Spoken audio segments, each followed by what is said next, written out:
Donc bonjour à tout le monde et donc bienvenue pour cette formation AppleLearn. Donc on n'est pas sur une formation technique aujourd'hui parce que pour ça vous avez les formations qui sont déjà disponibles sur AppleLearn sur comment créer des articles, comment créer des posts et comment prendre en main la plateforme.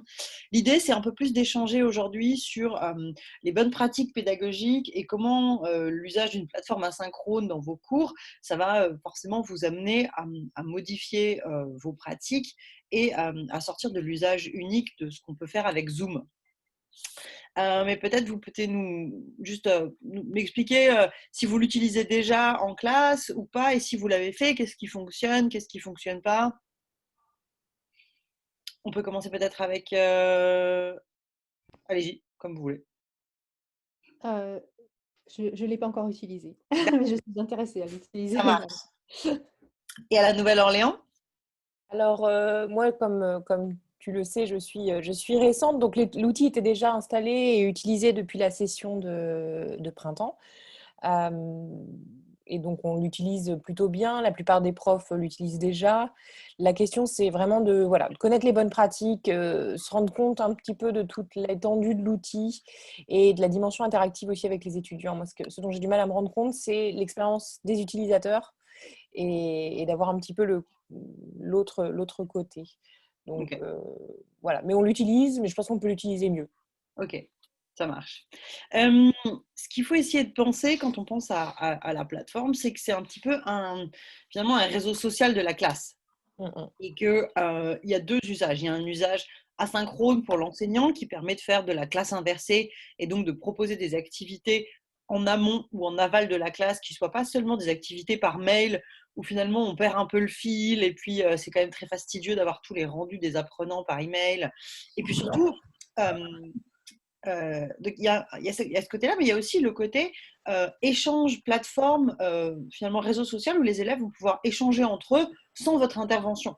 Mmh. Et c'est deux niveaux complètement différents, mais on demande quand même une intervention de l'enseignant des deux côtés, parce que il faut quand même que vous modériez quelque part les échanges des apprenants qui vont pouvoir avoir dans votre classe et que vous les encouragiez, que vous les encadriez. Donc, on va avoir des tâches et des devoirs et des activités qui vont être obligatoires, entre guillemets, dans le sens où vous allez leur demander de consulter des choses avant la classe ou de vous rendre des productions après la classe. Mais on va aussi avoir tous ces échanges libres, on va dire, entre apprenants sur la plateforme. Et on va voir comment on va essayer de pouvoir les renforcer, parce que c'est aussi pour eux une super opportunité de renforcer leur production écrite ou leur production orale. Ouais. Alors, hop, c'est parti. Donc, rapidement, qu'est-ce qu'on va faire? On va revoir les principes pédagogiques d'une offre en ligne et comment ça s'articule, d'accord, et les différentes modalités d'usage. On va regarder ça. On va voir comment on peut créer une classe, animer des interactions, notamment sur les réseaux sociaux, concevoir des tâches, adapter des ressources existantes et travailler sur cet aspect de télécollaboration. Et puis, comment on fait pour remédier, pour évaluer, pour tutorer en ligne, parce que c'est aussi un usage de la plateforme qui peut être vraiment intéressant, c'est cette mutualisation finalement des évaluations, où c'est pas seulement l'enseignant qui corrige, mais les élèves peuvent se corriger entre eux. Donc c'est un aspect qui est intéressant. Donc, euh, pourquoi faire finalement l'idée, bon, hors Covid, parce que on va dépasser tout ça un jour, on va continuer à travailler sur des plateformes. Et quelque part, c'est une des plus-values de notre réseau Alliance française, c'est qu'on va pouvoir bien sûr offrir des cours en live, en synchrone, peu importe les plateformes qu'on utilise, que ce soit Zoom ou Skype ou Google Classroom. Mais l'idée, c'est que si on fait ça, on est uniquement dans l'interaction enseignant-élève. L'idée d'avoir une plateforme en plus, ça permet vraiment de créer une identité Alliance française et une identité structure autour de cette classe. Et finalement, les apprenants se rendent compte que de la même façon que quand ils rentrent dans l'Alliance française physiquement, ils ont des posters, ils ont des informations sur Campus France, ils ont des informations sur vos activités culturelles, ils rencontrent le staff, ils voient d'autres profs, d'autres élèves, d'autres classes. Et de la même façon, sur une plateforme, on va essayer de recréer cette vie de l'Alliance euh, en dehors de la classe. Donc, bien sûr, il y aura les interactions pédagogiques au sein de la classe, mais il y a aussi toute la vie de l'Alliance qu'on peut intégrer à cette plateforme. Et ça, c'est vraiment important. notamment pour maintenir un petit peu leur intérêt et leur motivation. Donc on l'a vu, l'idée, c'est d'avoir cette communauté et ces interactions sur les réseaux sociaux et puis, leur permettre aussi d'utiliser cette plateforme un peu au moment où ils veulent dans la journée et je pense que ça, c'est vraiment important puisque le moment de la classe en ligne, il est bloqué, c'est tel jour, de telle heure à telle heure forcément. Le reste du temps et le reste de leurs exercices et de leur interaction, ils peuvent un peu finalement le faire quand ils veulent depuis leur mobile parce qu'il y a une application Apple Learn et ou alors directement voilà, chez eux. Et c'est un peu l'avantage finalement de ces formations numériques, c'est qu'on va vraiment avoir quelque chose qui s'adapte à l'apprenant et pas l'inverse. C'est-à-dire que quelqu'un qui va avoir besoin de consulter un document plusieurs fois avant la classe ou d'écouter un document sonore plusieurs fois parce qu'il a plus de difficultés, bah, il va pouvoir complètement euh, adapter ce document à ses besoins. Alors que quand on est en cours, on va le jouer une fois, peut-être deux maximum, et puis c'est tout. D'accord? Donc ça, c'est vraiment des aspects individuellement à prendre en compte. Alors, je vous fais bosser un petit peu. Euh, dispositif hybride, c'est tout dispositif de... Qu'est-ce qu'on va mettre comme mot? Ouais, de cours. D'échange, Ouais, de formation, de ouais, formation, oui. qui s'appuie sur un environnement Numérique. numérique, digital, ouais. Ce dispositif propose aux étudiants des ressources à utiliser ou des activités à réaliser Chez eux. Online. Chez alors, eux. en En dehors de ligne, la salle de cours, oui. Mhm. on va dire en dehors du moment, j'ai mis la salle de cours, mais on va dire en dehors du moment de la classe. Mhm. Euh, ouais, donc c'est en synchrone ou en asynchrone. C'est plein de Ok. jargon, mais. Et c'est là que c'est intéressant. La part des activités à distance et en présence peut varier selon les dispositifs. Et c'est là qu'on va s'interroger ensemble aujourd'hui sur finalement quel degré, jusqu'à où je peux balancer des activités sur la plateforme et qu'est-ce que je garde comme activité au sein de ma classe en direct. D'accord? Et c'est dans cette modulation-là qu'on va pouvoir faire évoluer ces pratiques finalement. Donc, c'est important. Je ne sais pas si vous connaissez la démarche qualité. C'est le cahier des charges un petit peu de ce que des bonnes pratiques d'une alliance française. Et c'est ce qu'on vous donne et ce qu'on donne au directeur des alliances quand on a le label Alliance française. C'est vers ce cahier des charges-là qu'on doit se diriger. Donc, on voit bien que on a plusieurs items dans lesquels on prend en compte l'utilisation d'une plateforme. Et donc, c'est important que vous n'êtes pas seul quelque part à utiliser Apollo. C'est souvent un peu l'impression qu'on peut avoir quand on est tout seul dans son alliance à se dire mais pourquoi mon directeur il veut absolument que j'utilise cette ressource, c'est chronophage, c'est compliqué. Non, on est vraiment dans une logique où on a 850 alliances françaises dans le monde qui vont vers cette démarche. J'ai des cours en ligne, mais j'ai aussi une plateforme. Vous n'êtes pas tout seul. Donc, on est vraiment sur l'idée de mettre en place une approche plus individualisée pour les apprenants qu'on peut avoir en dehors du temps de la classe sur le travail en autonomie. Et en même temps, c'est ce que je vous disais, ce côté réseau social, avoir cette idée de collaboration entre les apprenants avec des échanges qui sont vraiment authentiques. Vous connaissez tous les méthodes de FLE dans lesquelles on a des projets à la fin du livre, vous savez, et on leur demande de créer des projets ensemble et de travailler ensemble. Et souvent, c'est des choses assez irréalistes. Vous habitez à Lille et le maire vous demande de créer un collectif pour le ramassage des ordures parce que, je sais pas, un apprenant à la Nouvelle-Orléans ou à Westchester, quand il doit se mettre dans la peau de quelqu'un qui écrit au maire d'une ville en France sur un truc qui ne le concerne pas du tout, bah, je ne sais pas vous, mais la motivation et l'intérêt qu'on va trouver à réaliser cette tâche qui est censée avoir un intérêt linguistique de réemploi des structures qu'on a vues au sein de son unité, bah, elle n'est pas du tout authentique. Et du coup, à part l'intérêt de travailler en groupe et d'échanger avec mes collègues, en soi, ça ne me va pas appeler à ma motivation intrinsèque de citoyen. Vous voyez ce que je veux dire? Vous êtes d'accord? Oui. Thumbs up?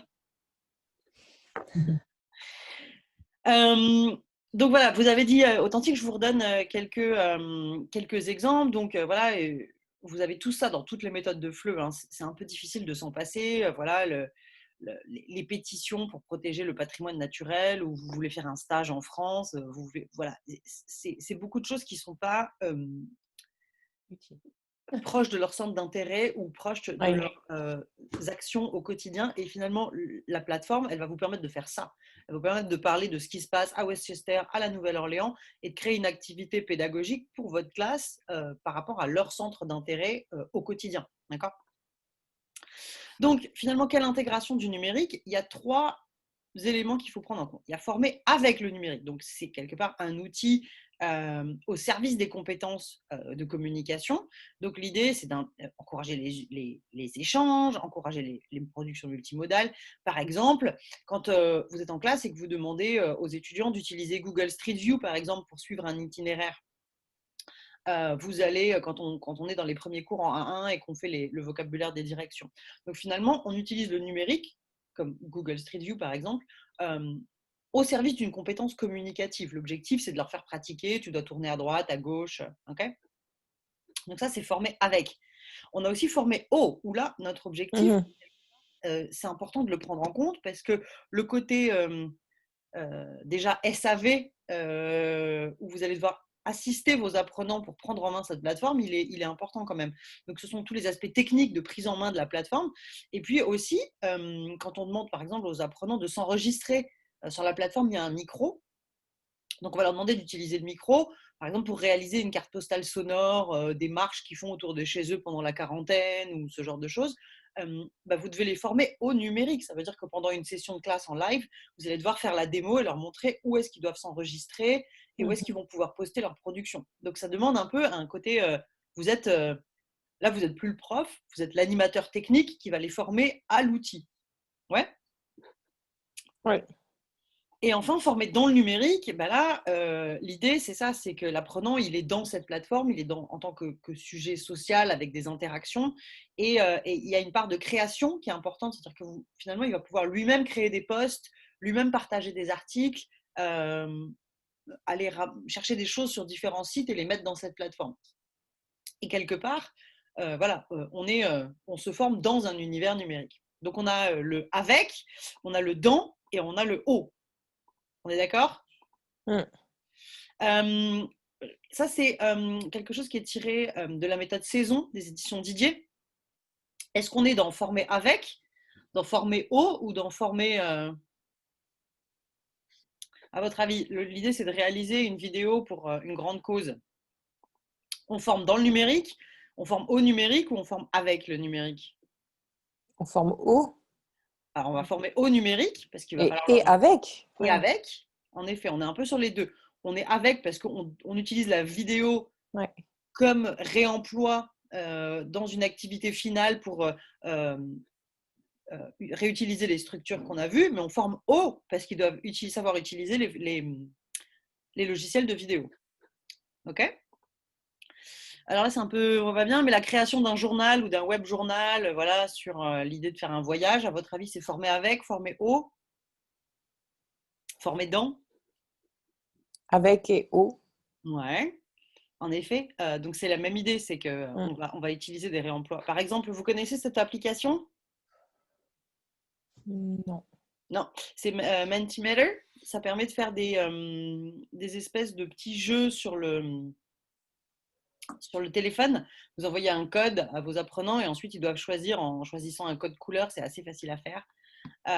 Donc là, à nouveau, l'outil, c'est juste, on ne peut pas apprendre aux apprenants à utiliser le truc. C'est quelque part, on utilise un jeu pour ludifier finalement le moment de la classe, mais ce n'est pas une finalité en soi. Donc, c'est un outil, c'est un objet et c'est aussi un milieu dans lequel on va pouvoir travailler. D'accord ? Et c'est important de faire cette différenciation dès le départ parce que ce côté technique où finalement c'est un objet d'apprentissage en tant que tel, il faut le prendre en compte dès le départ. Donc, les différents niveaux d'intégration, et c'est là que je regarde juste s'il y a des… J'essaie de lire les commentaires en même temps. Ah oui, c'était Kahoot, pardon, pas Mentimeter. Hop. Donc, plusieurs scénarios possibles d'intégration. Donc, la classe connectée, le présentiel amélioré, le cours hybride ou le cours 100% en ligne.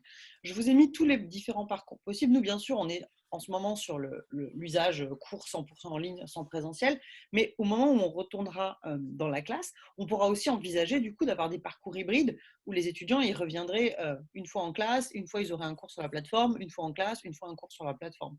Ou s'ils reviennent complètement en classe, on va garder cette plateforme et entre deux cours en présentiel, on leur donnera des activités complémentaires.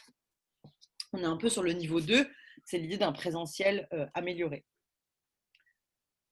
Ça va toujours? Mhm. Ouais. Donc le présentiel amélioré, la classe connectée, on ne change pas la progression de son manuel, d'accord? Et ça, c'est important d'en parler. C'est-à-dire que quand vous décidez de faire 3 unités sur 40 heures, on va garder ce volume horaire. On a des activités en ligne qui sont finalement non obligatoires et non discriminantes parce que quand l'apprenant est en classe ou qu'il est en cours avec vous en Zoom, vous allez pouvoir lui donner un peu en satellite, qui sont ici en orange, des activités à faire en complémentaire, mais elles ne sont pas obligatoires. C'est-à-dire que l'apprenant qui ne le fait pas, il peut revenir au cours Zoom suivant ou au cours en présentiel suivant. Ça ne va pas impacter sa progression. D'accord ? Et l'intérêt, quelque part pour vous, c'est que vous n'avez pas besoin de réinventer des activités. Vous pouvez juste, dans un premier temps, réutiliser des activités de votre manuel ou des activités en ligne, de RFI, TV5 Monde par exemple, ou des éditeurs complémentaires en ligne comme Trello ou les experts FLE. Pour les coller sur votre plateforme, d'accord ? Il n'y a pas de danger de copyright dans le sens où vous êtes utilisateur de la méthode et que tous les grands sites que je viens de citer mettent beaucoup de contenu gratuitement à disposition, d'accord ?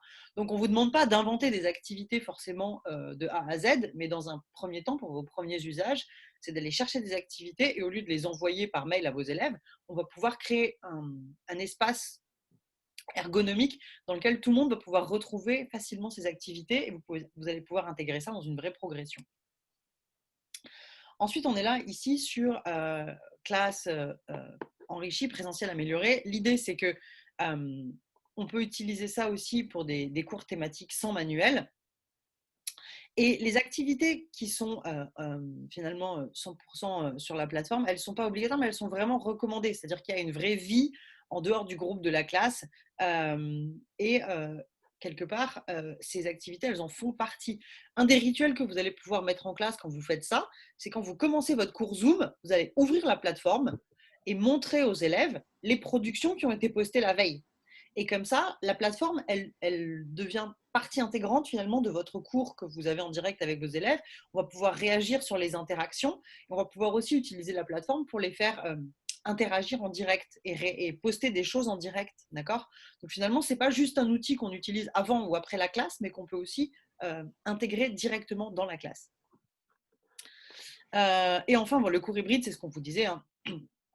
L'idée, c'est d'avoir un scénario pédagogique spécifique qui va alterner entre une séance en présentiel et une séance en ligne. Et là, si un élève n'a pas fait les activités sur la plateforme que vous avez demandé et qui revient directement dans son cours Zoom, ça va fonctionner. Il lui manquera des choses, il va être un peu bloqué. D'accord ? Donc, l'idée, c'est vraiment que là, l'apprenant, pour qu'il puisse suivre le cours, il est obligé de faire toute la progression. Donc, voilà, on est sur ces 3 niveaux-là. Et ce sur quoi j'ai envie d'insister aujourd'hui, c'est sur finalement ce cours hybride où on va avoir des activités qui sont obligatoires pour l'apprenant et ce qui vont demander de penser l'articulation. Qu'est-ce que je fais sur ma plateforme et qu'est-ce que je fais pendant mon cours Zoom. Ça va ? Donc, les grands constats et après toutes les expérimentations qui ont été menées cet été, d'abord, c'est que c'est un gain de temps. C'est dépasser la contrainte des 60 minutes qu'on va avoir ou des 90 minutes qu'on va avoir pendant notre cours en direct avec nos élèves. J'ai mis présentiel, mais j'aurais dû mettre synchrone, live. C'est que c'est finalement un énorme gain de temps. Parce qu'au lieu de leur présenter les documents pendant la classe, au lieu de revenir sur des activités ou de les faire travailler en activité pendant votre classe, par exemple en les sous-divisant en petits groupes, vous allez pouvoir transposer tout ça en amont ou en aval de votre classe et vous concentrer plus pendant votre cours sur tout ce qui est activité finalement de production, de manipulation, de réemploi. Donc, il y avait des retours assez unanimes finalement sur le fait qu'on peut gagner beaucoup de temps. Un autre aspect qui est vraiment important, c'est le suivi individuel des élèves. Et c'est ça qui fait toute notre valeur ajoutée finalement sur les aspects concurrentiels. C'est le fait que, on a un groupe d'élèves dans notre classe mais sur la plateforme, vous allez pouvoir répondre individuellement et corriger individuellement toutes les activités de production de vos élèves. Vous avez vu dans Apolland, ce qui est intéressant, c'est que vous pouvez choisir, quand vous créez une activité, vous pouvez la paramétrer en disant « je veux que le rendu il soit individuel », c'est-à-dire que les élèves me l'envoient à moi, je le corrige et eux seuls reçoivent le corrigé. Ou vous pouvez dire « répondez en commentaire » où toutes les productions sont publiques. Et là, tous les élèves qui répondent à votre production, tout le monde va pouvoir consulter les productions. Et du coup, il y a cette espèce de… si vous faites un suivi individuel, plutôt format évaluation continue, soit vous pouvez faire ça de façon collégiale avec l'ensemble des élèves. On en a parlé un petit peu tout à l'heure, le côté personnalisation avec des thèmes qui leur sont propres et qui sont propres à leur ville, à leur région ou à la méthode que vous êtes en train d'utiliser. C'est quelque chose de particulièrement motivant. Vous avez tous un compte Facebook ou Twitter ou LinkedIn. Ouais.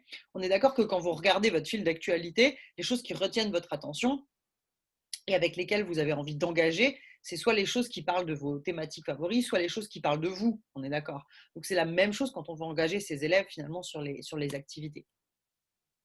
Et il y a l'idée mise à disposition de ressources supplémentaires. Ça aussi, en tant qu'Alliance française, c'est notre rôle et c'est notre plus-value et c'est notre expertise. C'est de pouvoir aller chercher des bonnes ressources professionnelles et de les mettre à disposition dans un espace dédié au sein d'une unité qui fait sens.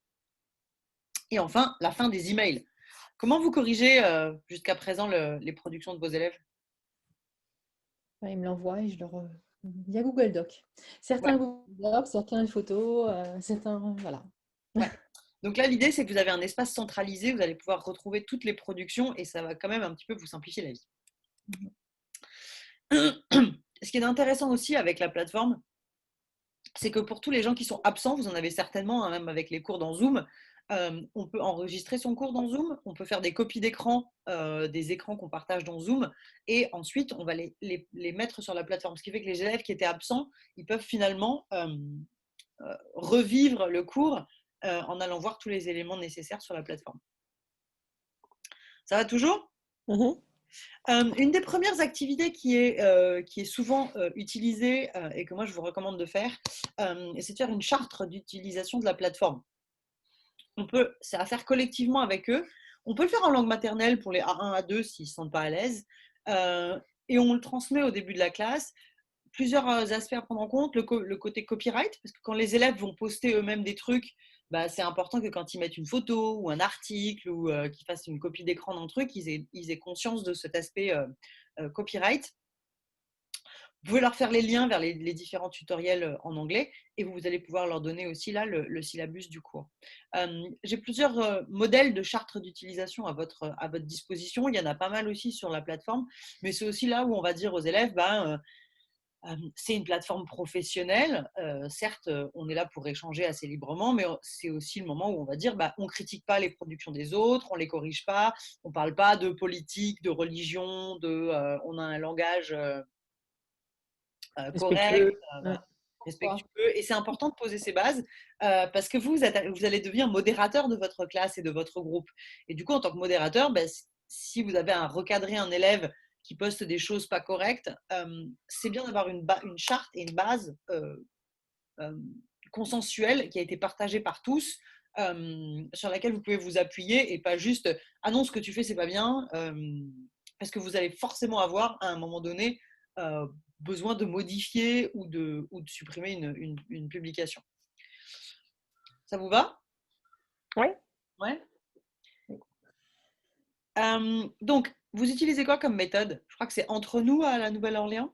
Cosmopolite. Cosmopolite. Et à Westchester? Alter Ego 2. Alter Ego 2. Ok. Donc, l'idée, c'est que vous avez énormément d'activités dans vos méthodes. Le plus simple, c'est de proposer dans un premier temps des activités copier-coller directement sur votre plateforme. L'objectif étant qu'on va travailler principalement l'interaction écrite. On n'est plus sur de la production écrite où finalement chaque apprenant rédige quelque chose ou s'enregistre et vous l'envoie. L'idée, c'est d'avoir et ce que vous permet la plateforme, c'est de cette nouvelle compétence qui est l'interaction écrite, où chacun doit publier sa contribution pour qu'on puisse arriver à une production finale collective. C'est un peu le principe je sais pas, du cadavre exquis. Ouais, ça vous parle? Oui. Ouais. Donc, on peut envisager, par exemple, chacun doit écrire une histoire avec la suite de sa phrase et quelque part, ça oblige à un engagement de la part de vos apprenants. Et c'est là un peu qu'est la gageure au début quand on lance une plateforme, c'est qu'on veut que les gens s'engagent et participent. Et du coup, proposer ce genre d'activité où chaque apprenant a un rôle en chaîne, ça peut vraiment aider dans le lancement d'une plateforme. Je vous mets une activité, par exemple, un exemple de qu'est-ce qu'on peut faire en A1, d'accord?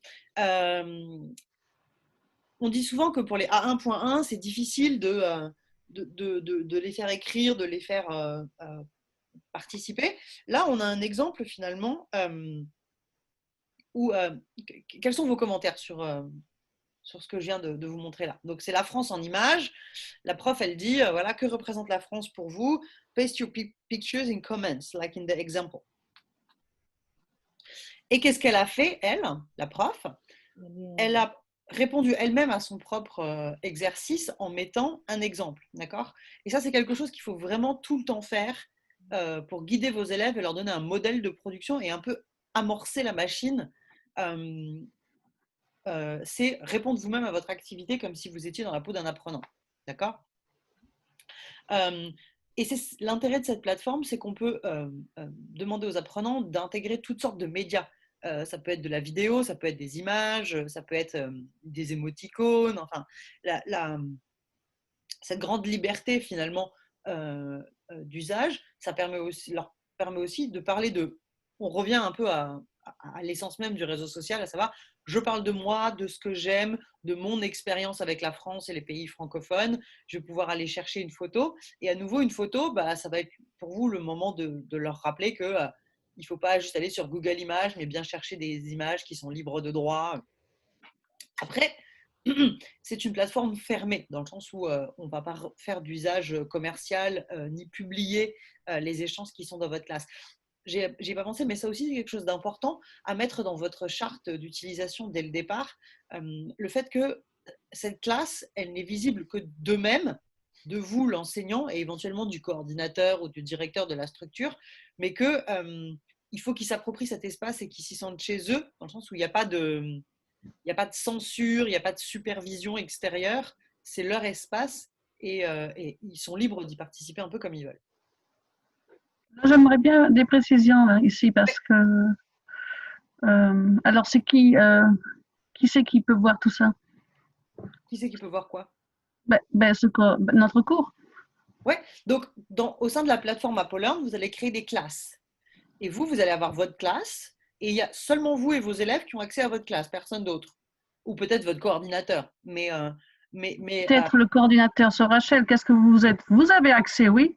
Oui, je pense que le coordinateur, il a accès à la totalité de tous les cours de sa plateforme, c'est normal.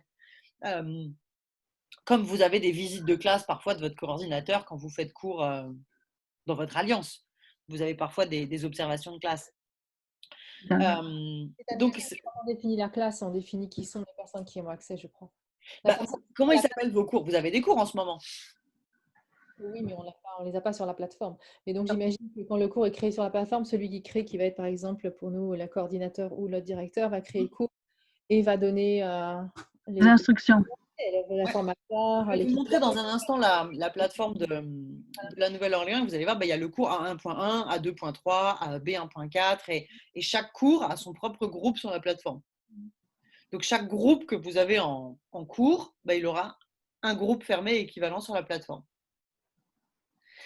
Après, ce qui serait intéressant, c'est que vous pourrez faire des échanges entre groupes ou créer un groupe où il y aura la totalité des élèves de l'Alliance. Mais l'objectif, là, dans un premier temps, c'est vraiment d'avoir vos élèves à vous dans un groupe dédié. D'accord? Ça va? Donc, je mets un exemple. Voilà, il y a un étudiant qui a répondu. Pour moi, c'est une belle randonnée avec une photo. Donc, c'est quelque chose de simple qu'on peut mettre en place rapidement pour lancer un peu la plateforme et lancer un peu les échanges, même avec vos idées avancées, vos niveaux avancés. On est vraiment dans le storytelling. Donc, au départ, pour les engager sur la plateforme, il faut leur donner des choses un peu éloignées des activités grammaticales ou linguistiques qu'on fait en classe. Il faut leur vendre un peu du rêve, il faut leur faire parler d'eux, il faut leur faire parler de ce qu'ils aiment, de la France, finalement, et aussi des raisons qui font qu'ils apprennent le français, d'accord ? Donc, ce genre d'activité, voilà, que représente la France pour vous, avec des images, voilà, des choses assez simples et qui ne sont pas basées sur la méthode que vous utilisez en classe, ça va un petit peu les appâter et ça va leur donner envie de participer. Parce que si vous commencez la première activité sur la plateforme avec exercice de grammaire 8, page 4, c'est un peu moins sympa que représente la France pour vous, qui leur demande voilà, de parler d'eux-mêmes. Un exemple de niveau A2, donc à nouveau, vous lisez ce message sur un forum, vous décidez d'y participer. Est-ce que la vie était plus facile autrefois?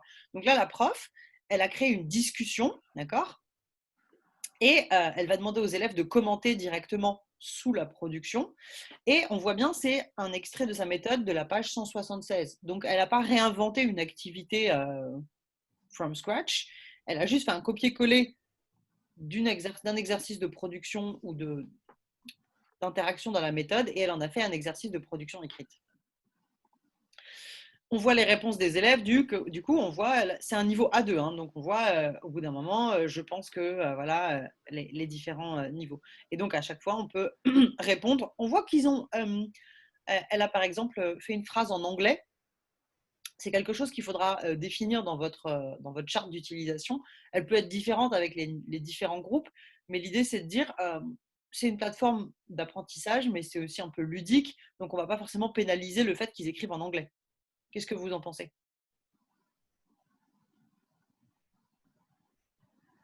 Est-ce que c'est normal qu'ils écrivent en anglais? Si tout le texte est en anglais, c'est un problème, mais si c'est un petit mot, une petite phrase, ça va. Ouais. Elle a écrit en anglais, c'est par rapport à ce qu'elle a écrit en français, donc pourquoi pas. Voilà, en plus, elle a dit I know I use the conditional, I couldn't figure out what to say with my current knowledge parce qu'elle est A2. Donc, Oui, c'est pour vraiment montrer, enfin, apporter une information à l'enseignant pour qu'il puisse comprendre aussi ses difficultés. C'est bien. Ouais, voilà. Donc, mais on va aussi avoir certains apprenants qui vont parfois faire des commentaires en anglais. Moi, je suis plutôt partisane de il a participé, c'est un plus, plutôt que de dire on peut mettre en commentaire ah, c'est bien, mais la prochaine fois, essayez de le faire en français. Oui. Bon, il faut se montrer un peu souple sur cette plateforme, c'est un peu ce que j'essaie de vous faire passer.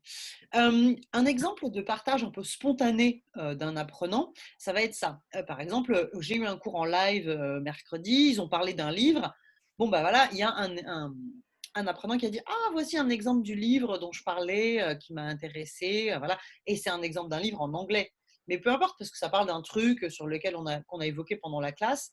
Donc, c'est leur espace, ils sont libres d'y partager des ressources, des éléments qui les intéressent. Pardon. Et voilà, c'est pour vous montrer un autre exemple. En B1, la prof, elle a choisi une vidéo qu'elle a trouvée sur les réseaux sociaux. Et elle va dire... alors, posez des questions. Que pensez-vous de l'école? Quels sont les aspects? Est-ce que vous aimeriez aller dans cette école? Donc, en gros, elle leur donne un document déclencheur par rapport à l'unité qu'ils vont voir. Et elle les amène à travailler un petit peu sur la thématique de l'unité en amont de l'unité. Donc, l'intérêt, il y en a plusieurs. Un, c'est une vidéo authentique. Les apprenants peuvent la consulter au moment de leur choix, autant de fois qu'ils le veulent, avec une vitesse, un débit voilà, adapté à leur niveau. Et ensuite, ils vont avoir la possibilité de réagir. Donc, on voit que les apprenants, ils ont donné leur avis, d'accord? Et qu'est-ce qu'elle va faire, l'enseignante? Elle va commencer la classe suivante en live. Elle va afficher les réponses des apprenants et elle va dire, bon, ben voilà, Joey, tu as dit que ta. Est-ce que les autres, est-ce que vous voulez réagir? Donc, elle va utiliser les productions de la plateforme qui ont été réalisées avant la classe pour lancer un débat dans la classe. Et quelque part, ça vous fait gagner un temps fou plutôt que de lancer un débat. Les gens, ils n'auront pas trop réfléchi, ils n'auront pas forcément trop d'avis. Là, l'intérêt, c'est qu'ils ont observé la vidéo, ils ont fait des recherches avant, ils ont donné leur avis une première fois avant. Et du coup, ça vous a pré-mâché quelque part tout ce travail pour lancer un débat d'expression orale pendant votre classe avec Zoom. Ça vous semble intéressant, pertinent, une bonne idée? Ouais, c'est Complètement. très bien. Ouais. Voilà. Et à nouveau, vous avez des traces écrites. Donc, on va se servir d'une production écrite pour aller ensuite vers un débat, une production à l'oral. Un autre exemple de B2, moi, je trouve que c'est un peu… je suis d'accord avec l'idée, elle a pris une BD, une bande dessinée, et elle a voulu travailler sur un point de grammaire, d'accord. Elle dit, on va travailler le discours indirect dans le cadre du traduction simultanée. Donc, elle leur demande de choisir un discours en anglais, d'un film, d'un podcast, d'une bande dessinée. Et ensuite, elle dit, imaginez qu'on écoute ce dialogue ensemble et que je ne comprends pas ce qui est dit. Et donc, vous devez traduire à l'écrit ce que les personnages disent. C'est donc une traduction simultanée où vous rapportez le dialogue au présent. Sa consigne est un peu longue et confuse, mais bon, c'est des B2. Donc, bien sûr, pour résumer le dialogue, couper certaines parties, voilà. Donc là, elle a mis une bande dessinée. Le jeune garçon, par exemple, interpelle sa mère, voilà. Et on voit que ça a vraiment bien marché parce qu'elle a 5 élèves sur 5 dans sa classe qui ont rendu une production. Mmh. Pourquoi ça a marché finalement, à votre avis? Pourquoi ils ont eu envie de répondre? Ils pouvaient choisir leurs documents, ils pouvaient choisir ce qu'ils avaient envie de traduire. Donc, Ouais. il y a un côté interactif qui est assez ludique. Voilà, ils pouvaient choisir le document qu'ils voulaient partager. Et puis, ils pouvaient aussi choisir la langue. Parce que finalement, on a peut-être des apprenants dans notre classe dont la langue maternelle ou qui parlent une autre langue. Donc, ils pouvaient choisir la langue de leur choix tant qu'ils faisaient la traduction en dessous en français. Donc, il y a un côté création, il y a un côté je vais choisir une ressource, je suis libre de choisir mes ressources. Et du coup, tout ça, ce sont des éléments qui sont importants pour la motivation. Mmh. Vous êtes d'accord? Ouais. Ouais. Donc, créer une tâche à partir d'un document authentique. On l'a vu, c'est intéressant. On peut prendre un extrait de bande dessinée, de magazine, voilà, et aller le poster sur la plateforme. Ce que je veux vous montrer, c'est exactement finalement, en quoi cette plateforme, ça peut améliorer ce qu'on va trouver dans nos méthodes. On a souvent des activités de production de ce type-là. Vous êtes au Cavillam, Alliance française à Vichy, et puis vous voulez vous rendre à la place de la vieille église. Indiquez par SMS l'itinéraire pour arriver chez vous. Alors, j'habite pas au Cavillam, j'ai jamais été en France, je sais pas où est Vichy. La place de la vieille église, quand je suis américain, ça me parle pas vraiment parce qu'il n'y a pas vraiment de vieille église chez moi. Le parc des Célestins, je vous en parle même pas. Donc, comment on va transposer l'objectif linguistique qui est envoyer un itinéraire par SMS à quelqu'un pour venir à mon domicile ou à l'Alliance française? Comment on peut transformer cet objectif-là avec une activité authentique et réaliste sur la plateforme? La même chose avec un itinéraire local, je sais pas. Ça qui appartient à l'étudiant, peut-être. Ouais. Donc, on peut leur demander, choisissez un truc dans votre quartier. Voilà, on peut. Comment vous allez de votre maison Ouais. je sais pas moi, au Target le plus proche? Prenez des choses qui sont Exactement. Supermarché. voilà, localisées. La place de la vieille église au Cavillam à Vichy, ils en ont. Enfin, ça leur parle pas du tout, on est d'accord. Donc, prenez des choses qui se rapprochent soit de leur environnement à eux, proches, ou alors faites quelque chose dans votre ville. Dites-leur, tiens, à la Nouvelle-Orléans, comment est-ce qu'on va du stade de foot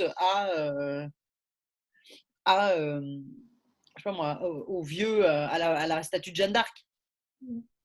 Ouais. Donc voilà, l'idée c'est que vous pouvez du coup prendre un document qui est déjà prêt dans votre manuel et juste le personnaliser pour que ça parle à vos apprenants. Pareil pour l'autre exercice là, ouais, on va pas le faire tous. Avant qu'on aille regarder un peu ce qui se fait dans les plateformes des collègues, je voudrais faire un peu avec vous un focus sur la consigne. C'est doublement important sur une plateforme. Donc, on l'a déjà dit, bien sûr, c'est assez I'm stating the obvious. Il faut que ça soit clair, il faut que ça soit précis, il faut qu'on soit explicite dans ce que vous demandez. Mais par exemple, j'ai vu beaucoup de posts sur les plateformes quand les profs commencent qui disent dites ce que vous en pensez. Et on ne dit pas le nombre de mots, on ne dit pas dans quelle langue, on ne dit pas si on doit le faire à l'écrit ou à l'oral, et on ne dit pas si on doit le commenter là ou envoyer un truc au prof. Donc, soyez super précis dans ce que vous attendez. D'accord? Quand vous dites donnez votre avis sur, je ne sais pas moi, est-ce que vous êtes pour ou contre mettre les chaussettes dans les bottes en automne? Il faut que vous disiez je veux une réponse au minimum en 10 mots, je veux une réponse en français, je veux une réponse en commentaire. Et donnez vous-même un exemple de réponse dans les commentaires. D'accord? Un exemple qui soit de la taille de ce que vous attendez. Sinon, vous allez être un peu désarçonné par les réponses que vous allez avoir si vous n'êtes pas assez précis dans la consigne de ce que vous attendez. Des stratégies un peu pour répondre votre ligne, je pense qu'il faut s'inspirer un peu de ce qu'on voit sur les réseaux sociaux. En fonction des différents réseaux sociaux, on va avoir, par exemple, un usage important, c'est les mots-clés. Hashtag croissant, hashtag matin, hashtag… je lis les réponses en même temps. Donc voilà, vous pouvez vous inspirer de cette façon d'écrire sur les réseaux sociaux pour écrire vous-même une accroche un peu intéressante dans votre consigne. À nouveau, les consignes, il faut qu'elles soient un peu ludiques, un peu motivantes. Je vois souvent des trucs du genre exercice 4, page 12, grammaire passé composé. Quand je reçois ça sur mon téléphone à 8 h le soir, est-ce que j'ai vraiment envie de le faire? Essayons dans l'écriture de la consigne d'être un peu motivant et créatif. À nouveau, l'usage de votre plateforme, au départ, il va être facultatif. Donc, votre plus gros challenge au départ, ça va être vraiment d'engager vos apprenants avec des choses ludiques, sympas, et qui partent de ce qu'ils connaissent. D'accord? Donc, voilà. Inspirez-vous de ça. Donc, comment écrire pour un réseau social? Les codes à respecter. Je l'ai dit plusieurs fois, on est sur du storytelling. On parle de la narration de soi, ce que j'aime, mes souvenirs de vacances, pourquoi j'aime aller en France, pourquoi j'aime la langue française, ma couleur préférée, la photo de mon chien, mon mug préféré. Ce que vous voulez, voilà, que ce soit du souvenir, de l'humour, de l'histoire personnelle. Mon conseil, c'est vraiment de les faire parler d'eux-mêmes pour susciter de l'émotion et susciter de l'encouragement et de l'engagement de leur part. C'est vraiment la clé sur une plateforme, c'est de les faire parler d'eux-mêmes. Pédagogie invisible, à votre avis, ça veut dire quoi?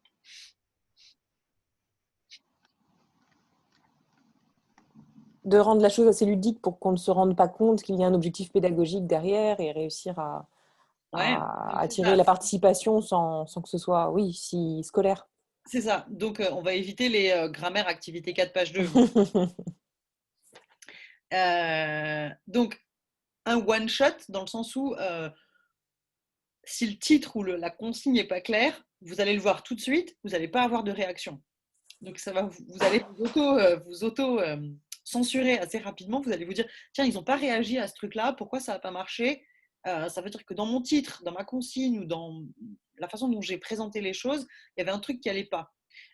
Et donc, moi, ce que je vous invite à faire dès le départ, c'est à poster plusieurs trucs comme ça, qui font appel à des souvenirs d'enfance, qui font appel à eux-mêmes, qui sont assez loin de ce que vous faites dans la méthode.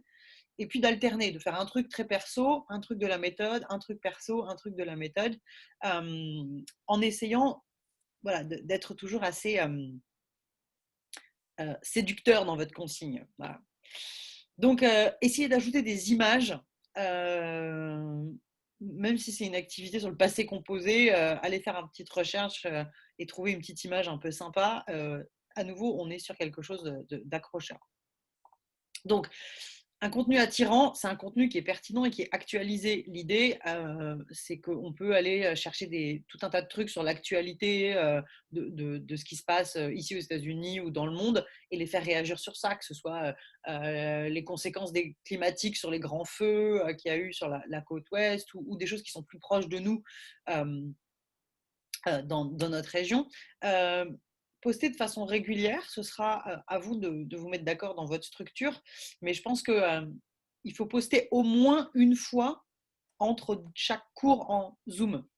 C'est vraiment le grand minimum. Si entre 2 cours sur Zoom, il ne se passe rien sur la plateforme, votre espace, il n'aura pas de vie.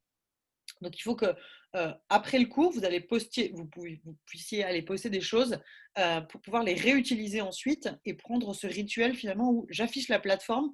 À chaque début de mon cours Zoom, je prends 2-3 minutes pour afficher la plateforme, regarder les commentaires, parce que ceux qui auront participé, ils se sentiront super valorisés, et ceux qui n'ont pas participé, ils auront envie d'y aller la prochaine fois. D'accord ? Moi, c'est vraiment un truc que je vous conseille.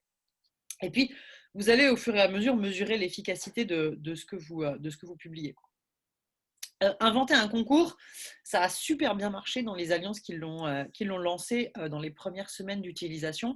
Dites, on enverra, je sais pas, un Kinder ou un paquet de chocolat ou un paquet de bonbons à l'apprenant qui a le plus posté de la semaine, par exemple.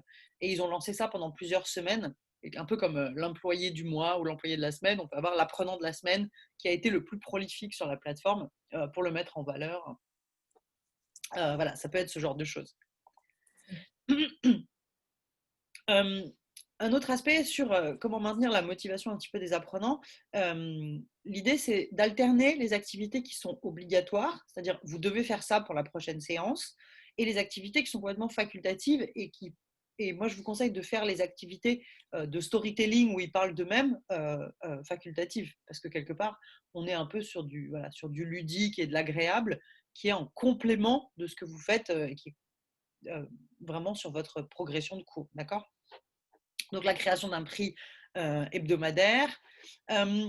Vous pouvez avoir une adresse mail dédiée. Je crois que vous en avez à Westchester. Hein. Vous avez des adresses mail dédiées qui sont prénom@AF Westchester. Donc, c'est bien de pouvoir les utiliser.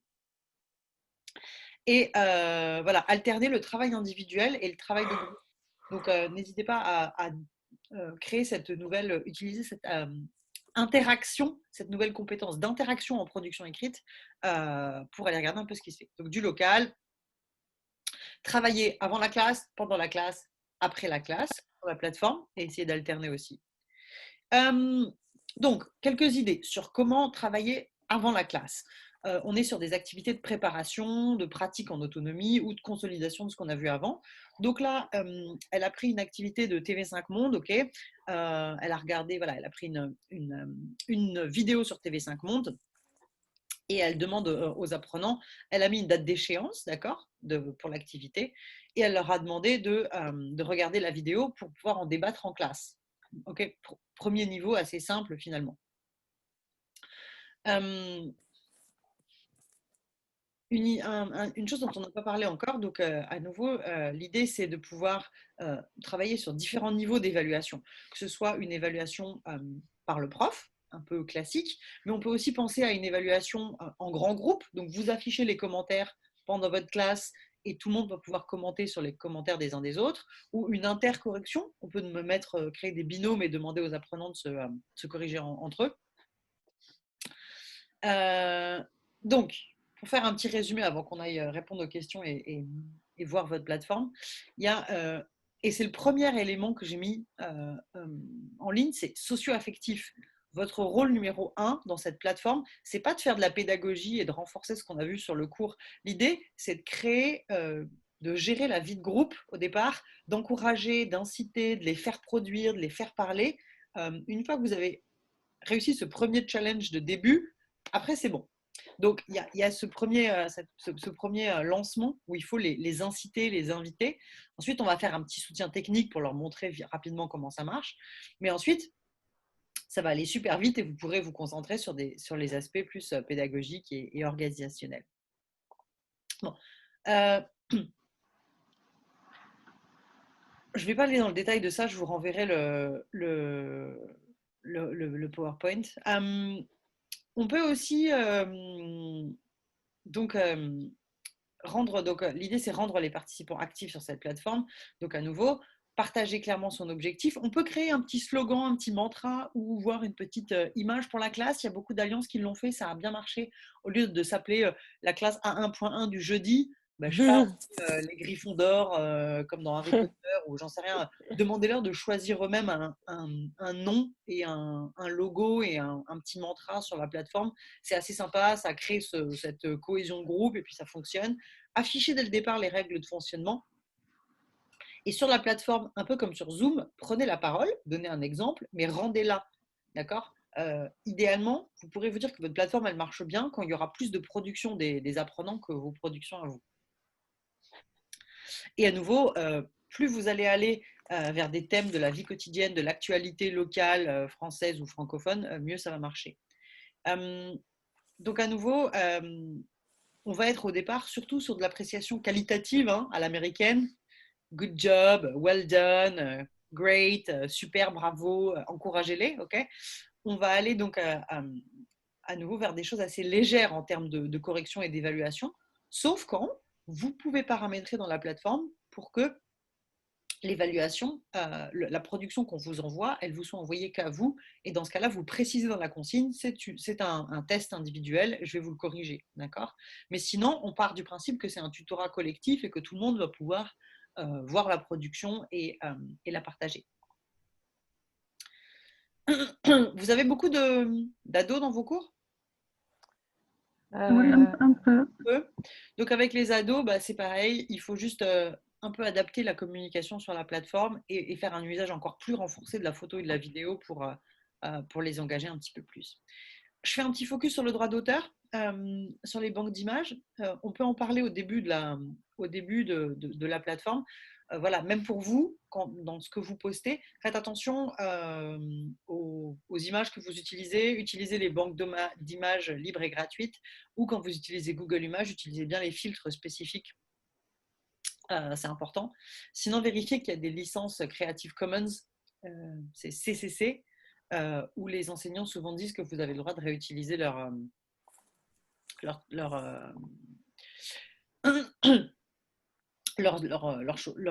documents. Juste pour conclure sur ma présentation et avant qu'on aille regarder un petit peu dans le détail ce que c'est. Donc, quelque part, c'est juste un moyen, cette plateforme, au service de cette nouvelle pédagogie qu'on est en train de mettre en place. Et cette technologie, elle est juste au service de ce que vous faites dans la classe. C'est-à-dire qu'on ne va pas vous demander de réinventer complètement votre méthodologie, votre organisation, ou tout le découpage d'une méthode, ou de repenser toutes les séquences. D'accord ? L'objectif, vous avez quelqu'un qui l'a pensé pour ça, c'est l'auteur de votre méthode. Vous avez toujours votre méthode et toujours vos différentes unités. On vous demande juste de broder finalement autour de ces objectifs pédagogiques qui sont déjà créés. Est-ce que ça va? Oui. Oui. Ouais. J'arrête de partager mon écran. Je vais aller sur la plateforme Applearn. Est-ce que vous avez des questions jusqu'ici, des choses sur lesquelles que j'ai dit qui vous semblent... vous partagez ce que j'ai dit, ça vous semble compliqué, ça vous semble... dites-moi. La créativité. Ça va développer notre créativité. Ouais. Il faut vraiment le voir comme une extension finalement des cours habituellement en présentiel. Il y a vraiment d'autres possibilités à explorer et je crois qu'on le sous-exploite encore vraiment. Ouais. Je vais me connecter à la plateforme puis je vous repartage mon écran. Dans les alliances qu'il utilise depuis maintenant un moment déjà, ça a vraiment fait une différence importante.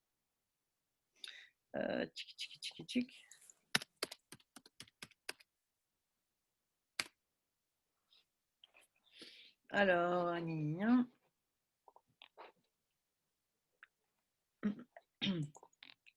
évidemment, ça s'est déconnecté pendant que je parlais, donc je me reconnecte. Quelles sont les premières activités que vous allez faire avec quel groupe, à votre avis? Là, quand j'étais en train de parler, ça vous a certainement un peu inspiré, j'espère. Pour ceux qui ont des cours qui sont en train d'être lancés, comment vous allez, à quelles activités vous avez pensé pour transposer tout ça?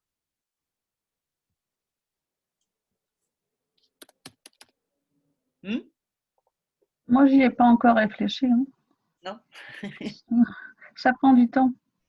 Non, à nouveau, le principal et une des premières choses que vous pouvez faire de façon assez simple, c'est transposer une activité existante de votre méthode. D'accord? Vous êtes sur quelle unité en ce moment dans votre manuel? pour moi, unité 4 peut-être, et Ouais. 3, 4. Vous regardez directement dans votre méthode, vous prenez une activité de production orale ou de production écrite dans votre méthode, et au lieu de la faire en Zoom ou au lieu de la faire de Sur le l'envoyer livre. par mail, vous créez une activité sur la plateforme. Et D'accord. vous faites un copier-coller. Je vous ai montré un exemple. Au début, vous ne cassez pas la tête. Copier-coller d'une activité de votre méthode, d'accord, et alterner avec une activité très personnelle. C'est l'automne, quelles sont vos activités préférées à faire en ce moment? Et ça peut même être voilà, à partir du A2, ça fonctionne, hein. Et pour les A1, on va leur demander de poster des images que représente, quel est votre plat de cuisine préféré pour l'automne, je sais pas, voilà, des choses qui sont proches de ce qui se passe dans leur vie au quotidien en ce moment, voilà. Ou si c'est partez de l'unité thématique de votre méthode. C'est quoi la thématique de votre unité en ce moment? Le logement, Le cinéma. le cinéma. Ben voilà, donc en ce moment on peut pas aller au cinéma. Qu'est-ce que vous avez regardé comme film et comme série, et qu'est-ce que vous recommanderiez à vos élèves? À nouveau, on s'en fiche un peu de ce qu'ils vont répondre. On veut juste qu'ils l'écrivent en français. Vous voyez où je veux en venir? Vous posez des questions, quoi. Ouais. Oui. Inviter à la participation, inviter à l'interaction. Absolument. Donc, je vous repartage mon écran pour vous montrer un petit peu la plateforme. C'est bon, vous êtes là, vous voyez? Donc ça, c'est le AppleLearn de la Nouvelle-Orléans. Okay. Vous voyez ici, quand vous allez dans ici les classes, donc là je suis sur le compte de la directrice, donc j'ai toutes les classes. Ouais. Vous allez avoir donc toute la liste de toutes les classes, donc qui sont nommées à partir du niveau soit de CECR, donc le A1, le B1, le B2, d'accord, soit parce que c'est des cours thématiques, ok. Donc dans chaque classe, je sais pas si on prend les débutants par exemple, on voit que le prof ici, donc c'est une classe qui va du 13 septembre au 21 novembre. Il va avoir la liste ici de tous ces apprenants, ok. Et on va aller dans l'actualité. Donc sur le mur d'actualité, les actualités, elles sont classées toujours de la plus récente à la plus ancienne. Il y a le calendrier ici et on voit s'il y a des choses à rendre ou des événements qui sont importants. Et donc, on voit qu'ici, il a créé une annonce, d'accord? Donc, une annonce, une tâche, un événement, une discussion. Ça, c'est tout ce que vous pouvez créer, d'accord? Quelle est la différence pour vous entre une tâche et une discussion? Si je décide que je veux créer une tâche, ici, je dois lui donner un titre. Donc, il faut que je sois attentif et que je fasse un titre. Vous vous souvenez? C'est quoi les mots-clés quand je pense à titre dans AppleLearn? Il faut un… Comment il doit être mon titre? Grammaire, page 8? Non, il faut que ce soit accrocheur, il faut que ça donne envie. Et que si Accrocheur. on voit sur son téléphone, on a envie de participer. Voilà, on met des hashtags, on doit avoir envie de participer, ok? La tâche, elle a toujours une date de rendu, d'accord? Donc ça, c'est important.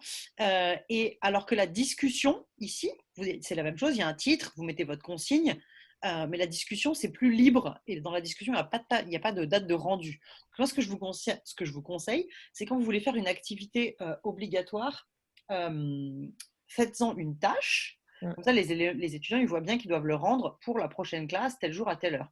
Quand c'est une activité un peu plus libre, du genre quelle est votre couleur préférée ou quelle est votre ville préférée en France, faites-en une discussion. Parce que là, on est sur du débat et c'est plus ouvert, d'accord?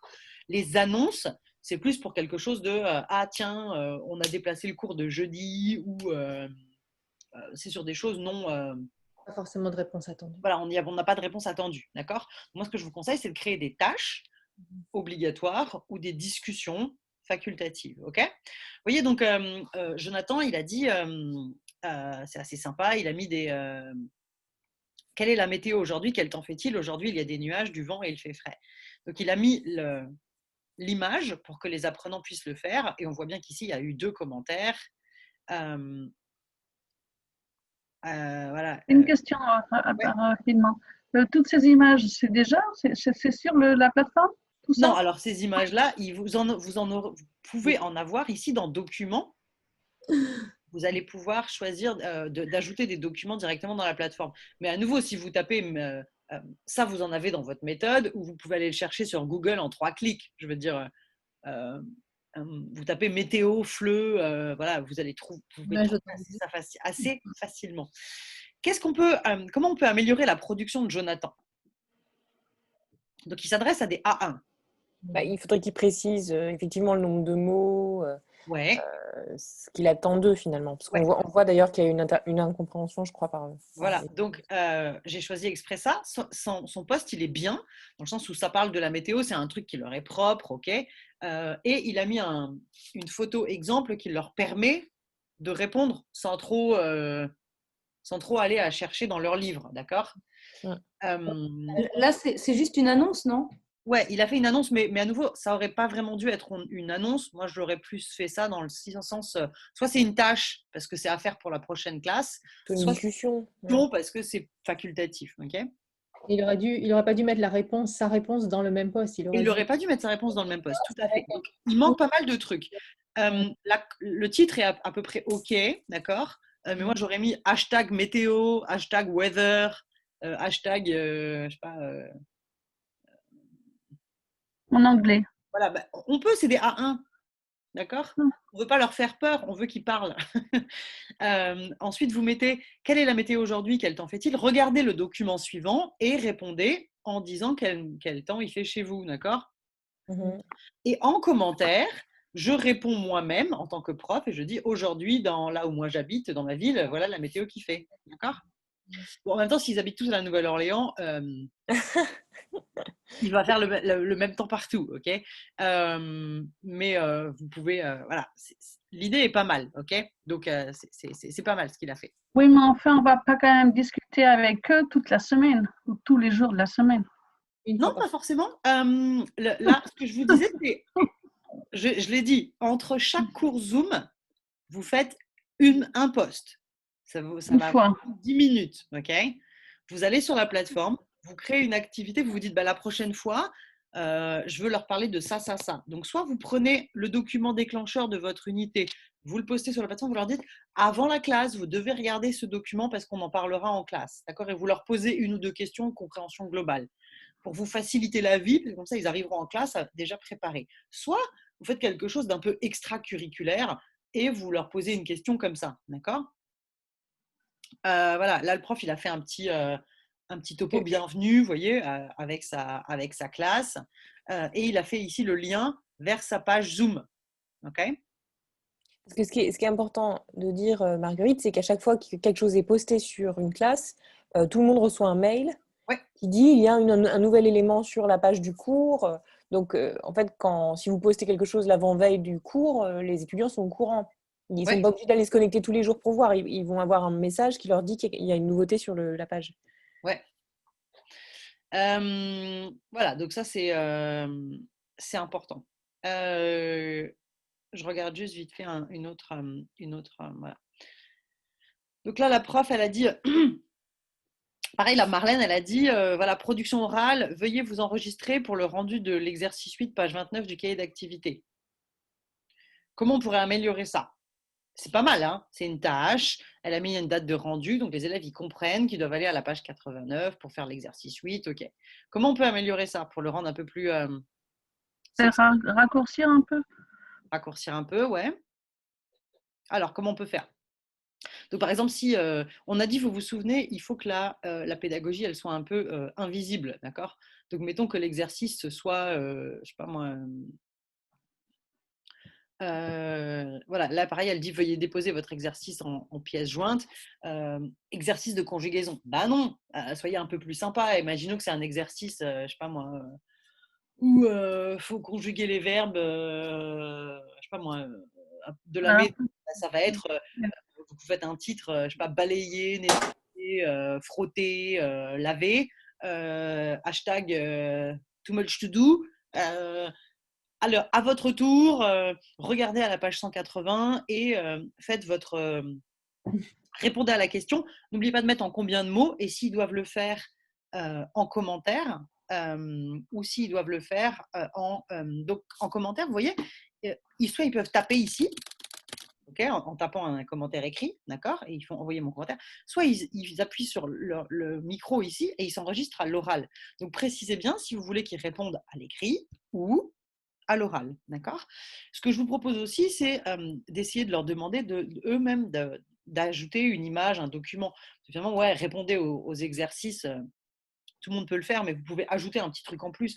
Genre, répondez aux exercices et ajouter une image de votre tâche ménagère préférée. Un truc simple, mais voilà, ça vous donne aussi du grain à moudre pour la classe suivante.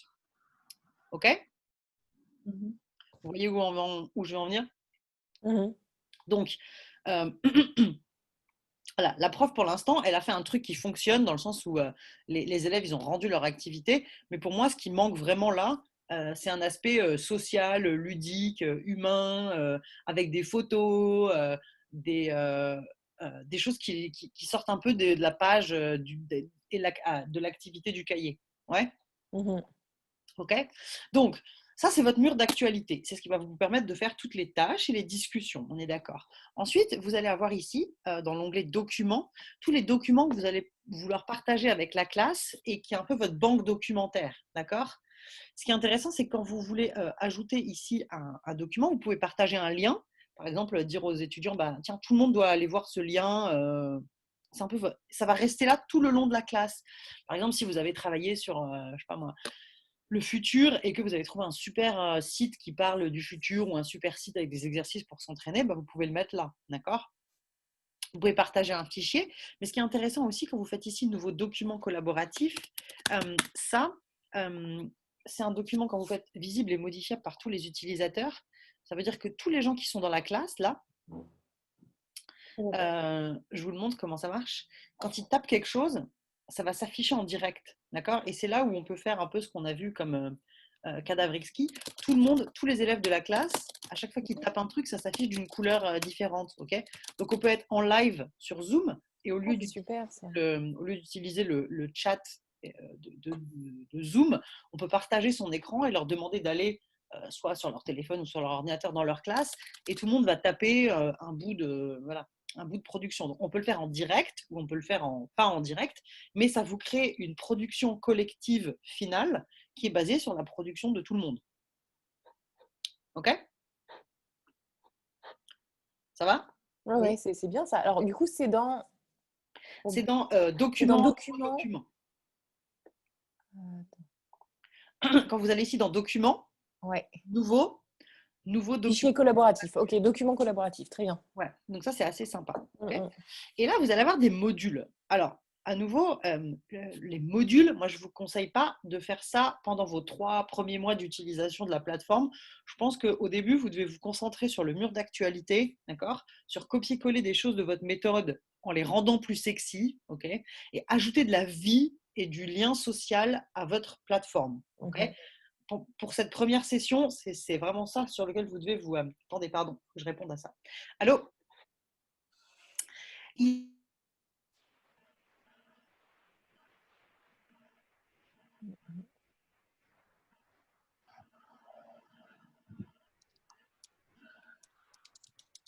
Apologies. Donc, quand vous allez vouloir faire des modules, ce qui est intéressant ici, c'est que les modules, c'est un peu, vous pouvez créer un peu vos propres exercices autocorrectifs, ou vos propres textes à trous, d'accord, vos propres… Donc, c'est pas super compliqué. Je vais vous donner juste un titre, par exemple. Vous n'avez pas grand-chose à faire au début. Donc, voilà. J'ai un module que j'ai appelé Shtumbedum. Je vais ajouter une page dans mon module, première page, ok, pouf. Et là, vous allez voir, donc vous voyez tout de suite que vous pouvez faire, donc vous pouvez créer un petit quiz, et à nouveau, c'est pas super difficile. Question, you like chocolate? Réponse possible, oui, beaucoup. Vous pouvez ajouter des réponses, ajouter une réponse, ajouter dans ce que cette réponse est indication, réponse possible, non, Burke, ok. Hop, clic, j'ajoute. Donc voilà, là, en 3 clics, j'ai fait un quiz. Question, you like chocolate? Clic, clic, oui, hop, non, hop, je peux répondre. D'accord? Donc, vous pouvez créer, donc ici, vous le voyez, des petits questionnaires oui-non, des petits QCM, des petits textes à trous. Vous pouvez ajouter des documents qui viennent de SCORM ou de Google Drive et des activités qui sont déjà prêtes de vos collègues. Vous pouvez aussi créer des textes en accordéon, vous savez, avec à chaque fois que vous cliquez, ça revient. Donc ça, si vous voulez, on fera une session de formation spécifique sur les modules, d'accord? Sachez que c'est ici, vous pouvez le regarder.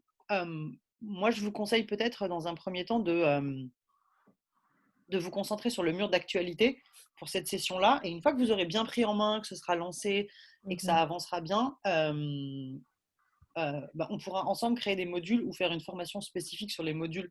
Mais tout en même temps, ça risque d'être un peu too much to ask. Ce serait bien de peut-être prévoir un autre moment pour travailler spécifiquement là-dessus, parce que c'est quand même très intéressant. Voilà, c'est super intéressant. Les jeux, les exercices qu'on peut créer, ouais. Voilà, Juliette, Rachel dit que Juliette a testé cette fonction et que voilà, elle a présenté ça dans la classe séminaire de rentrée. Donc, on peut soit nous refaire une session de formation, soit je vous invite à voir ça avec votre ordinateur. Néanmoins, c'est vraiment intéressant les modules parce que ça vous fait des statistiques et vous pouvez voir qui a fait les modules et qui les a suivis.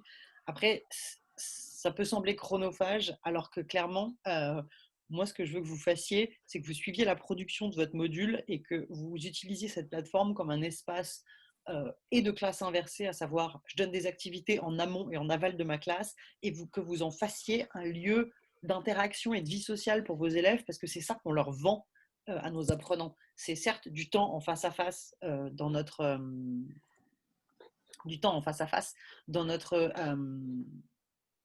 classe et dans notre Zoom, d'accord? Mais finalement, pas que. On leur vend aussi de l'interaction entre eux, des activités complémentaires, des liens vers des documents authentiques, la possibilité de parler de ce qu'ils aiment en français avec la médiation et le rôle de modérateur d'un prof de l'Alliance française, d'accord?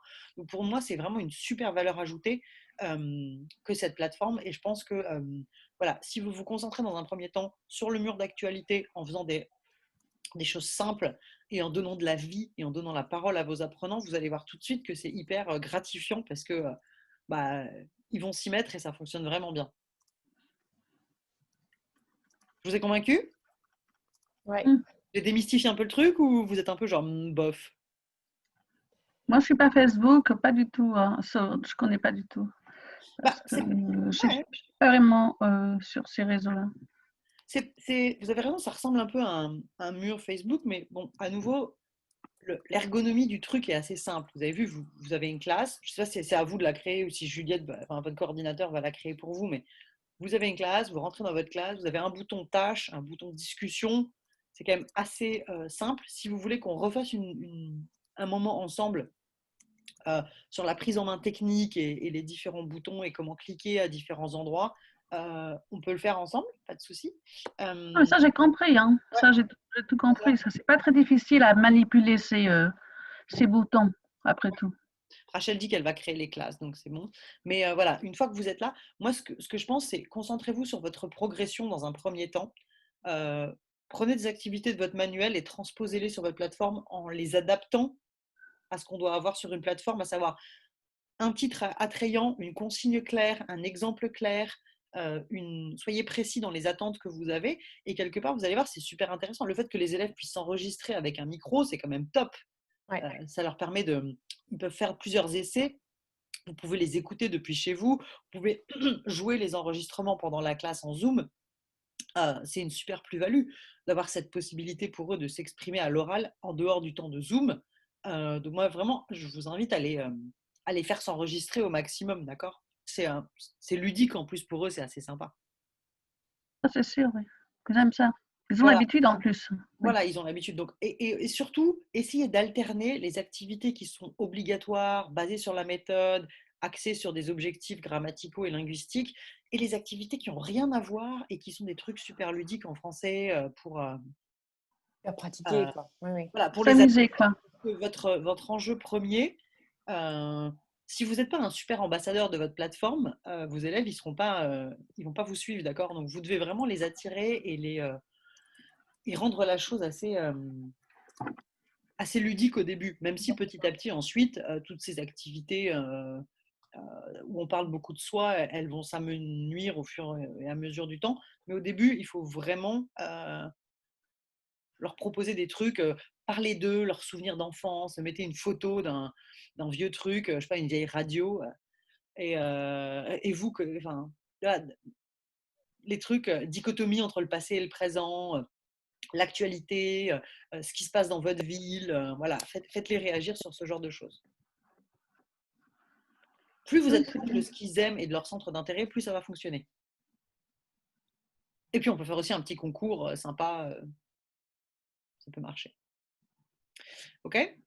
Je vous mets tout de suite là dans les commentaires mon email. D'accord ? Comme ça, vous pouvez me poser toutes vos questions sur la plateforme. Et si vous voulez, qu'est-ce qu'elle dit, Pauline ? Ouais, encore. Les adresses mail, moi aussi, c'est une question que je pose. On peut faire le lien avec les adresses des enfants ? Oui, bah, ça dépend de l'âge des enfants. J'ai un peu envie de vous dire. Et ça dépend s'ils ont des adresses, oui, c'est Ça rare. dépend s'ils ont des adresses. Les ados. C'est moi, Pauline. Je parle en fait, j'ai des enfants de 6e en fait. Ouais. Donc, c'est des enfants qui ont déjà des adresses mail. Alors, parfois, c'est des adresses d'école, donc on n'a pas accès à ces adresses-là. En revanche, parfois des adresses Gmail. Non, mais c'est plutôt avec Rachel, je pense qu'il faut. Après, de toute façon, alors certes, ils vont recevoir une notification par email de ce qu'ils doivent faire, mais si ça devient un rituel à chaque fois que vous clôturez votre session Zoom, vous leur dites, je vais poster un truc sur la plateforme, vous devez aller le voir pour la prochaine séance, ils vont y aller par eux-mêmes, d'accord ? Et de la même façon, soyez rigoureux dans la façon dont vous animez la plateforme au début, d'accord ? Il faut au moins y aller une fois entre chaque séance, likez, faites des commentaires. Il faut que vous animiez un peu cette plateforme au départ. Après, les apprenants vont prendre le pli et ils vont poster eux-mêmes des choses et ça va. Voilà. Mais faites cette charte d'utilisation et faites-leur comprendre dès le début qu'ils n'ont pas besoin de votre autorisation pour publier quelque chose sur la plateforme, d'accord ? C'est leur espace, ils peuvent créer des trucs, partager des trucs qu'ils aiment bien, voilà. Et au départ, encouragez-le, dites-leur, bah, tiens, je sais pas moi, quel est votre livre préféré en ce moment ? Prenez une photo de la couverture et envoyez-le nous, ou des trucs très triviaux, hein. À quoi ça ressemble l'endroit où vous travaillez ? Faites une photo, envoyez-le moi. Enfin, ouais, des choses très, très simples, mais à nouveau, on veut les engager au maximum au début. Est-ce que tu pourrais nous envoyer des exemples de consignes pour se rendre compte un petit peu des champs à ne pas oublier, des choses à payer au professeur ? Ouais, à nouveau, quand vous avez des consignes de votre manuel, ben, reprenez-les et adaptez-les. On l'a vu, hein. Comme on a les consignes sur les réseaux sociaux, c'est dans le titre des hashtags, des mots-clés. Je vais vous envoyer un exemple de charte d'utilisation. Et à nouveau, voilà, sur les consignes, soyez concis. Répondez à cette question en tant de mots avec l'enregistreur sonore ou dans les commentaires. La réponse est attendue pour telle date. Je suis désolée, il faut vraiment que je prenne cet appel, c'est un truc médical. Ok. Je vous remercie. Merci beaucoup. Merci. Et on reste en contact par email. Très bien, merci beaucoup, Marguerite. Au revoir. Au revoir. Au revoir. Au revoir. Hello.